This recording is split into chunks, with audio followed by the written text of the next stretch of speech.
Hey guys, welcome back to another video. Today we are going to be harvesting our front yard garden. So a lot of the cherry tomatoes and some of the cucumbers in the back have already started to ripen. So let's go ahead and pick some of them right now.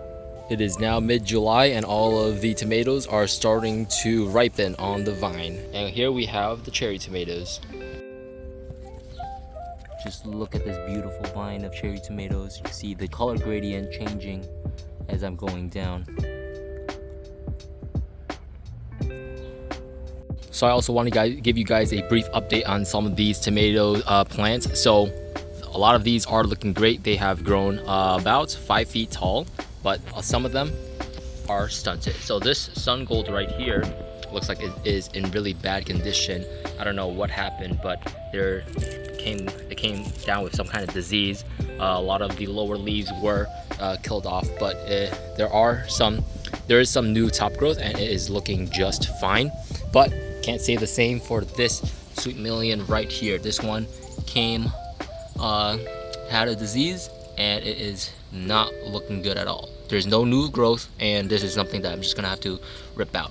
And that may be because right here, as you guys remember, the soil level is not deep.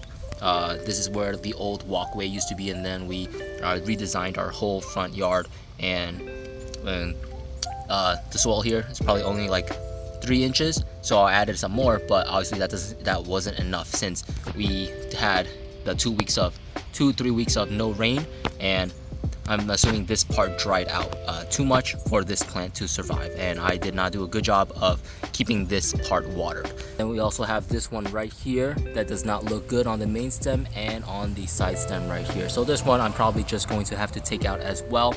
I'm gonna have to figure out which one this was and try again next year.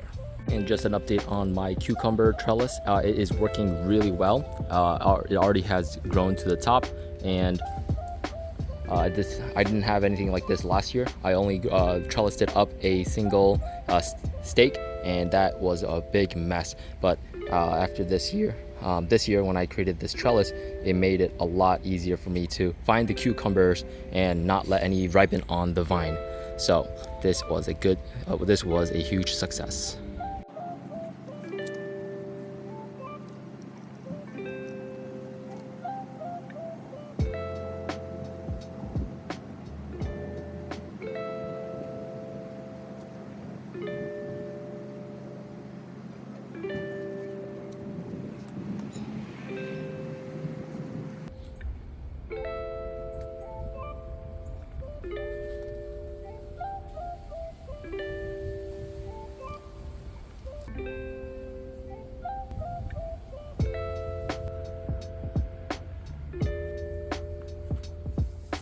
We also did the Florida weave on these tomatoes right here, and I have been neglectful in my duties, so I will have to trellis these up right now.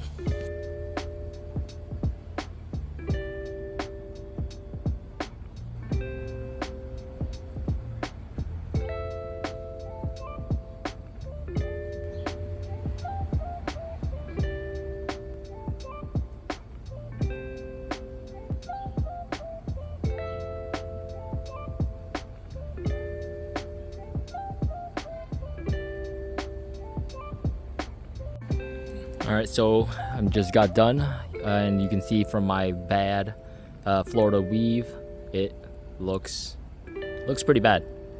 But this is my first attempt at it, and I don't know if I'll do much better. But next year, I'm going to go back to pruning it up a single stake, and I think that's what I like to do better, since doing like this, all of the plants are really clumped together, and doesn't seem like there's a lot of airflow. So this was my attempt at doing the Florida weave.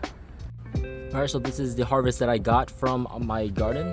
This is, as you can see, there's a lot of the Romas and the San Marzanos that had the blossom end rot, and that's probably because I didn't really water them, because the amount of soil that I have right here in this garden bed is about like 2 feet deep.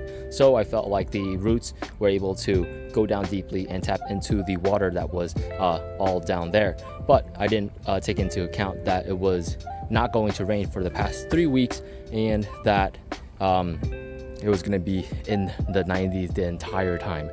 and recently it did just rain, so we do see some of the splitting in the tomatoes, but don't worry, they'll still be eaten. But next year, what I'm planning to do is I'm just going to install some drip irrigation. Even though I'm going to probably use it once or twice when it's not going to rain, it's still going to be help the tomatoes grow. And this blossom end rot is because it's probably due to lack of watering. So let's hope that after it rains, the tomato harvest coming from this sauce garden is going to be better. You can see that there are a lot of other sauce tomatoes that are coming up, and hopefully they do not have the blossom end rot issue that I saw in my first harvest. All right, and after getting all of these cleaned and separated, this is what we are left with. So as you can see, a lot of these do have the blossom end rot. Not all is lost. We do have a couple of good ones. See this one, no blossom end rot, and this is going to be a good saucing tomato. But we're gonna need a lot more to make sauce. So going back to these are the cherry tomatoes. So these nice red ones are the Sweet Million, which is one of my favorite. And then the yellow looking one, or the gold looking one, it is called the Sun Gold, which is my second favorite. But let's reassess these right now. All right, let's eat it.